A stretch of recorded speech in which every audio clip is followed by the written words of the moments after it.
Hello and welcome to the You've Got This Girl podcast, a space for celebrating all that we are as women, our struggles, our journeys, and our victories, sharing knowledge and inspiring stories of women accomplishing incredible things. I'm your host, Marilyn Brown, and my guest today is Marina Bogatkina. Marina is a passionate wellness and movement educator. She graduated from 200-hour yoga teacher training in 2013. Years of teaching yoga led her to different movement modalities such as CrossFit and long-distance running. She then decided to go back to college and become a physical therapy assistant, deepening her knowledge in physiology, anatomy, and kinesiology. In 2019, she became a certified personal trainer through NASM. She has earned several additional credentials, including Precision Level 1 Nutrition Coach, Balanced Athlete Coach Level 1, Pain-Free Movement Specialist, as well as many others. Her clients include women, men, and professional athletes, people who are recovering from surgery or injuries, and people who are on weight loss journeys. Beyond her professional endeavors, Marina's heart lies in exploring the world, particularly drawn to Mexico, Central America, and South America. Last year, Marina hosted her first wellness retreat in beautiful El Salvador and is now getting ready for her biggest women's retreat yet in Sacred Valley, Peru in April of 2025. Welcome, Marina. Oh, thank you so much for such a lovely introduction. Of course, I'm so excited to get into it. In our discussions preparing for this episode, you mentioned that your journey to where you are now was not without challenges. And one thing that you said that really resonated with me was that obstacles aren't in the way, they are the way. Can you expand on that? Yes, I love that saying. I think I was introduced to that saying by my Spanish teacher years ago, and it's really stayed with me because we do look at the obstacles like something negative, right? We put the labels on an obstacle that it's something prevents me from my dream, from my final destination, that goal, that job, whatever it might be. But the obstacles are the way, and they're leading us to that dream and really makes our characters stronger. And just to give you an example, last year I had to move out from Miami, my beloved Miami, and that was not my choice because I actually was really happy and doing really well in Miami, working in amazing fitness facility. You might have heard of it, Lifetime. And I had a beautiful apartment, 16 years of relationship and great community, teaching yoga, having a lot of private clients. But unfortunately, due to some crazy circumstances, I could not stay any longer because my green card was basically denied. I could, but I decided not to just because I didn't want to deal with that situation any longer. So, and it's kind of all my dreams, my life, just got crushed on millions of pieces, and it was a devastating moment for me. So I decided to move to Mexico because it's relatively close to, well, very close to the States, so I could still do what I do, training people, teaching yoga, and still be very close to English-speaking world. I couldn't imagine myself moving anywhere than Mexico. And at the moment, I thought my life was over. But it's actually helped me to explore so much more about myself and what I am capable of. At the moment, it's looked like it's a great obstacle in my life. Like, what I'm gonna do? All I know is America. All I knew at the time was my life, the way it was. But it's led me to the great land of Mexico, and right now I'm located in Tulum, teaching a lot of yoga, have a lot of private clients online and offline, and it's set me on this great way of owning my own business and traveling the world. And that's what I wanted to do for a long time anyway, and have my own hours, my own schedule. Of course, it wasn't an easy journey. It took me a year and a half to figure out. Well, still figuring out. But at the time, it looked like an obstacle. Now I look at that as a blessing, really. Yeah. It's, I feel like such a truism of we can't control the things life throws at us, but we can control how we react to those things and how we process and choose to view them. So it sounds like that's been really pivotal in you being able to move forward and flourish in the face of an obstacle like that is, I can't control necessarily what life decides to do, but how am I going to react to that and move forward?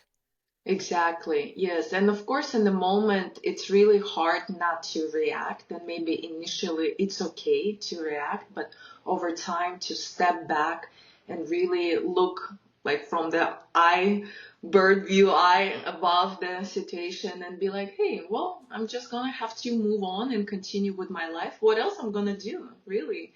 And those obstacles, those ways, they're teaching you how to become a better person, a better business owner, and just still enjoy your life, because yes, it was devastating in the moment, but now it's like, wow, I'm still doing great. It's just different. Yeah. Yeah. And, you always strike me as somebody who is very fundamentally centered. And I think from what you've talked about, a lot of that comes back to the importance of sort of learning and unlearning patterns. And you mentioned even from growing up in Russia to coming to the United States, there was a lot of learning and unlearning. So can you share what each of those things has played in your personal and professional growth? Well, lately, probably one of my latest and biggest lesson has been learning how to slow down, because that's something I never knew. Like being in school, in college in Russia, always going for new things, whether it's academical goals or sport or personal goals, always rushing, going. And maybe as we're growing up, it's not necessarily a bad thing, but now being in my late 30s, I'm learning how to slow down and not to be guilty about it. Because very often, if I'm not being productive per se, I feel guilty. Like, wow, like I'm not being worthy. I haven't created something today. But the art of slowing down is so important for our mental health and then for the future productivity and creativity. So that's probably one of the most important things that I've been working on. I'm still not there yet. Like last night, I didn't have a good night's sleep, and then today I just couldn't do things. And then I tried to have a nap and I couldn't, and then I got frustrated with myself. I was like, what am I frustrated about? Just give yourself a break. It's okay. And I think especially living in states where like entire society is wired how productive you are, how successful you are. But in the end, health is the most important thing, and it's the most valuable asset, right? If you're not healthy in your body and your mind, nothing is important anymore. And slowing down is the best life hack that I can give to anyone. Yeah, that makes so much sense because it's like, you have a calling, you have things that are intrinsically feel right to you, right? But if you're constantly in this go, go, go, and you never give yourself that space to listen, how do you hear what your mind and what your body are trying to tell you? Like whether that's recovery or in a creative space, how do you hear those things from inside yourself if you don't give yourself a moment to breathe and listen? Yes, for sure. And it's like, I'm glad that you mentioned the word recovery, because this is such an important thing, whether it's sleep or taking a break or just going for a walk and not being so harsh on yourself. Because living in Miami, I worked in a very beautiful facility and so grateful. I learned so much. However, it was all about business. In the end, it was my job. Even though I worked at the club, I was running my own business. How many clients you have, how many paid sessions you have. And I would never say no to not even one client. Sometimes I would have like 10 clients, sometimes even 10 clients in a row, back to back, because I would just never say no to anyone. Because this idea of being the best, this idea of having the busy schedule and making the most money. And then again, in the end, if you sacrificing your health or your relationship, whether it's your friends or your family or your partner, in the end, it doesn't matter. So yes, we need to learn how to recover, whether it's a physical recovery or mental. So important. I'm not there yet, but I'm way better than I was 2 years ago. Yeah. And so you actually help others along that way. You run these women's retreats. And from the conversations that we've had, it's really apparent that you enjoy bringing these women together from diverse backgrounds to explore their femininity. Can you share a bit about what the different services are that you provide in these retreats? Yes, well, just to step back and give you an idea how I got into this whole idea of creating a women's retreat. My best friend Amber, who you might have seen at the Off the Hook because she did work together. Side note, I worked with a Maryland husband long time ago at this amazing place in Bethany in Delaware. And she was the one who was running women's circles on a regular basis at the yoga studio, at Custom Fit 360, where we worked together as well. And I would never, ever go to the women's circles because for me it was a waste of time just sitting there and listening other people, other women's stories. It's never been my thing because I was so driven by this masculine idea. More is better. Keep going, keep pushing. But when I arrived to Mexico, the laws and rules that I learned in United States, they don't work here. Things are different here. And I don't know if you can relate to like same thing to Brazil because I know your mom is Brazilian. So if things are slower and in Brazil, but here the masculine approach doesn't work. So I had to adjust. I have to step back and like, okay, what am I doing wrong? Why I'm getting so frustrated with so many things that are not working my way? And then I learned how to slow down and I learned to change my approach to life, to many things, to how I see things in the world, how I approach my business, how I train, how I eat even, and how I spend my free time. So this shift to not extreme femininity, but again, balance, because I think life is about balance and truth is always in the middle. We always fight who is right, who is wrong, but truth is right here in the middle. So I learned how to find that balance and be in my feminine and masculine because both are beautiful, both are important. And me and Amber, my dearest friend Amber, we traveled to Peru last year. We spent 4 months there living in this incredible land, an entire land in Sacred Valley. People worship the Mother Earth. They call it Pachamama, this idea of worshiping the earth that provides. So it's in the air. It's entire vibe of sacred feminine. Being there, once again, broke my world in many pieces, and then I had to gather it together and learn how to be a woman, which I don't know if I knew how to be a woman back in the days. Well, it's better late than never. And this beautiful idea of running women's retreat came into life, came into birth. So we're gathering, we have people traveling from all over the world, New Zealand, London, Dubai, Russia, United States, Mexico. So I'm really excited to meet all these different women from different backgrounds, different ages. We have girls in their late 20s and then we have some ladies in their late 60s, believe it or not.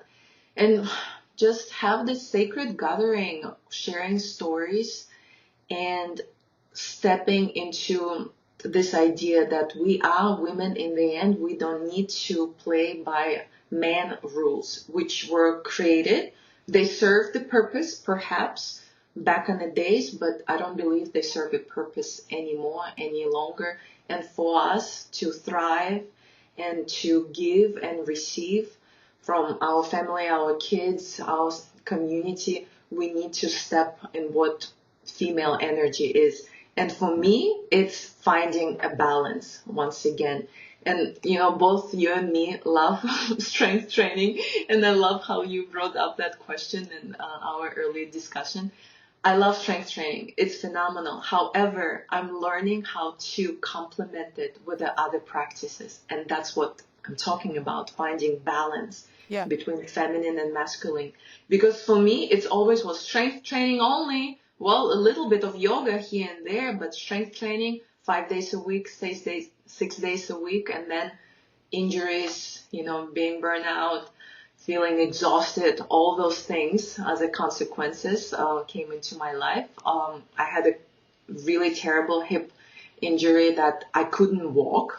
So that's how bad it was. So I had to take a lot of painkillers in order to show up to work and train people, my dearest clients. So now I've been exploring this world of balance.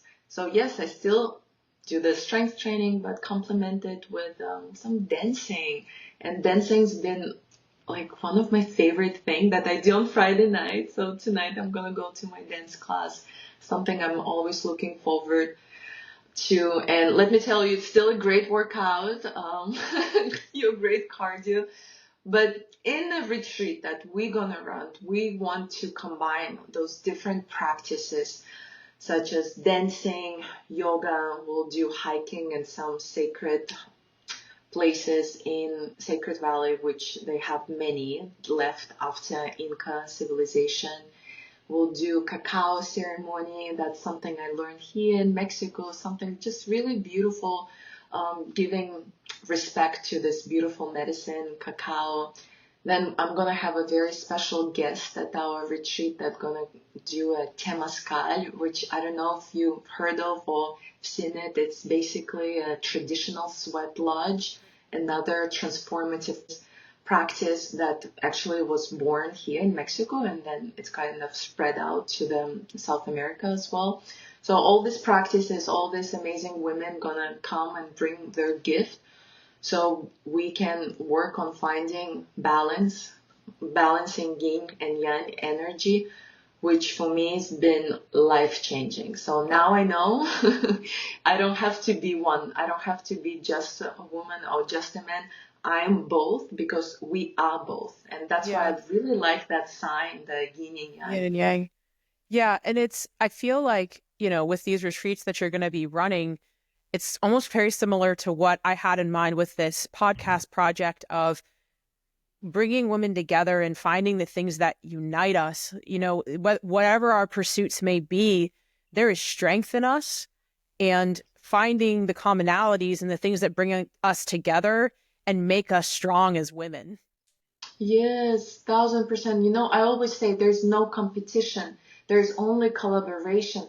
What can we do to support each other, to empower each other, to inspire each other? And it's, you know, me seeing you posting on Facebook that you started that podcast and reaching out, it's not random, because I've been encountering so many incredible women in my life. And remember, back in the days, I was running away from women's circles. Like, no, no, no, no. I want to hang out with the guys. Because I work at the gym, it's mostly guys. And now I'm surrounded by this incredible, badass women who creating beautiful things in their life. They own businesses, they have family, kids, they're so giving, but at the same time they receive the beauty, because very often we give too much and we don't receive. But again, finding a balance. And it's just so beautiful when women support each other, because there's something very special is born when the two energies comes together. It's like boom. It creates this abundance in the world, well, in our lives first, and then in the world. And then I believe that's what the world needs right now. Like, to rise of the sacred feminine, supporting, collaborating, no competition, because there's nothing good gonna come out from competition. It's Yeah. old school ways. They don't work anymore. Yeah. And so something that we touched on there too is this concept of, women, feminine energy. And I think part of that too is potentially being emotional. And so I think sometimes that being emotional is something that can often be associated with weakness, but I would always argue that there's great strength in allowing yourself to be open and vulnerable with others. Can you share your thoughts on that? Yes, absolutely. I've been following Brené Brown. She's a researcher from Texas University, and her entire work, her entire life and research is dedicated to vulnerability and how it's actually strength, and it's very attractive. Um, and I find people who are vulnerable and authentic and real, to me, they're very attractive. Like, I want to be around those people because they're real. And you see a lot of people who guarding themselves. Well, they're guarding themselves for a reason. We don't know. I'm not judging, right? It might be traumas from childhood. Who knows? But I believe the more open we are to the world, the more we heal ourselves first, but we also heal the world by being emotional, vulnerable, authentic, and real. Because you cannot be anyone else. You can only be yourself. Everyone else is taking. So technically, you don't have a choice. Like, just be yourself, because I believe that every single person is beautiful in its own way. And being emotional is really beautiful. I think I cry every day. And a cry not necessarily from being sad or frustrated. Well, that too. But crying from admiring, I don't know, a flower, which we have a lot of beautiful flowers here in Mexico.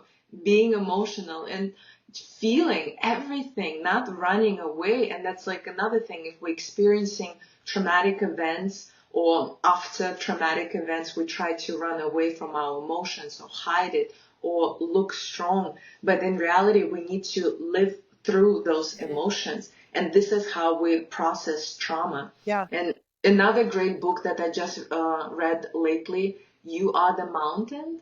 And she talks about it a lot, like cry it out. If you need to lay down on the floor and stare in the ceiling for days and cry, do it.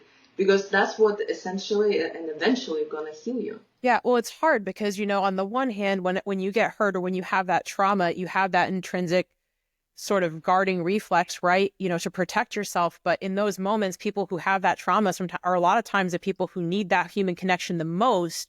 But I feel like putting yourself back out there to have those connections introduces vulnerability into your life because you are putting yourself back out there with the understanding that you can't control how other people are going to act or if you're going to get hurt again. So it takes immense strength, I think, after experiencing trauma like that to be able to then open back out and make yourself vulnerable in that way again. Absolutely. Yeah. And I always say healing takes time and take as much time as you need to because there's no rush. And another thing, like the saying that I love, and I don't remember who said that, maybe it was Dalai Lama, like just always be kind. Just always be kind. And here in Tulum, I experienced some situations where I didn't want to be kind. Like I want to fire up at people. But then I try to step back and just observe the situation and how can I show up wherever I'm going to be the kindest person that I can be. And you never know, you might inspire someone with that kindness. And I've had people reaching out to me who I thought they like hated me or maybe they hated themselves in the moment. But because I showed up kind with an open heart, they reached out to me and because they saw the authenticity and they're like, oh, can we spend time together? And because it's always beautiful. You attract people by your kindness and by your good energy. And of course, it's easily said than done. Sometimes, again, as you said in the moment, like we can't control ourselves or we're not ready, not just yet. But if we can be mindful and just always be kind, like I always say, kindness is like, it's like a new beauty. It's a new fashion. Yeah. Yeah. And that kind of resonates a lot with me as a parent because, there are times when sometimes the kids will be doing something and I'm like, oh man, that's really frustrating. But, I think to a certain extent, intent matters, right? Where they don't necessarily know what they're doing is frustrating or what have you. And in those situations, they can't necessarily control their emotions. I can only control mine. I can't control their emotions. So in that situation, my responsibility becomes I have to be their calm. I have to model for them what I want to see Yes. back. And I think you can apply that maybe even outside of just dealing with children. It's like if you can't control how people are going to act. You can control what you will allow in your presence and you can model what you want people to give back to you. Totally. We can only teach by example. That's the only way. And that's something I struggled in the past because I wanted everyone to be active and eat well and do strength training and practice meditation and mindfulness because I've been doing it for 12 years. Now to me it comes easy, very easy. I get up and I go to the gym, no problem. Like it's non-negotiable for me right now. For years and years and years, I've been trying to drag people into the gym. Come to my class, train with me. I'll give you a free session. No, none of my friends really, well, except for my best friend Amber, because we kind of grew together on that path. But now, since I've been doing it for such a long time and I can say that I'm proud of myself of everything that I built in my life, including my health and my body.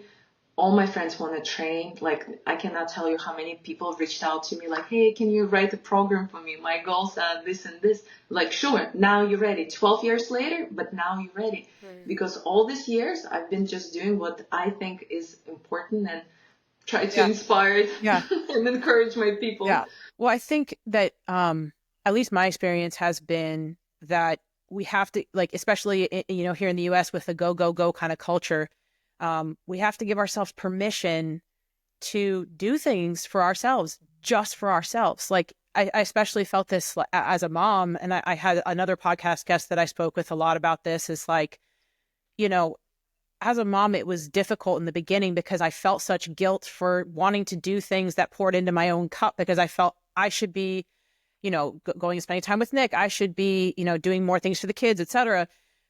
But it reaches a certain point where if you're not filling your own cup and you're on Yes, empty constantly, you're not going to be able to show up as your best version of yourself for your family. exactly. So, it took me a little while to be like, for me, it is fitness and going to the gym for an hour or, an hour and a half a day. For me, it's literally sacred. I mean, it's time that I need to be able to find my balance, to be able to balance my energies, to be able to show up as my best self. But the first step in that is you have to give yourself the permission Yes. to take that time. Totally. Another, and I know like I'm overwhelming you with some sayings, but Oh, they're no. just popping up in my head. When you're on airplane and they tell you put the oxygen mask on yourself Yes. first, and then you take care of your kid or whoever is next to you. So self-care is so important, and I know that feeling of, and I'm not a mother, so I cannot even imagine like how you felt in the beginning, like, oh, leaving my two gorgeous beauties and to go to the gym. It's like, no, no, no, this is must, like for you and them, totally, because they need a strong, healthy mother for a long period of time. Yeah. So it's really beautiful when we can give ourselves permission, as you said. Yeah. Yes. So I feel like so many of life's problems can be resolved if we give ourselves grace and give each other grace. Yes, and just be kind to ourselves and Mm. give ourselves a break and be kind to ourselves. That's something like I think the world is missing. Like if we can start with ourselves, because it's so easy to point fingers, but start with whatever it is, starting with ourselves, leading by example, doing your best, not judging yourself where Yeah. you are, because everything is a process and progress. So Amazing. no destination. Yes. Yes. Amazing. Well, thank you so much for joining me today. And I might have to take you up on that invitation that you gave me to come down to Tulum next season. Um, I would love to have you. And if you can come alone and have a little escape, well, even if it's 3 days, I will love to show you around and take you to the most beautiful places. Amazing. Well, I cannot wait to see more about the women's retreat from Peru. I'm so excited for that. And I just wanted to thank you so much for bringing your energy and joining me for the conversation today. Well, thank you so much. It's super exciting for me, my first podcast with you. And tomorrow is International Women's Day, which I'm sure you know, and maybe it's not as like big celebrated in the States, but now I think it's getting bigger.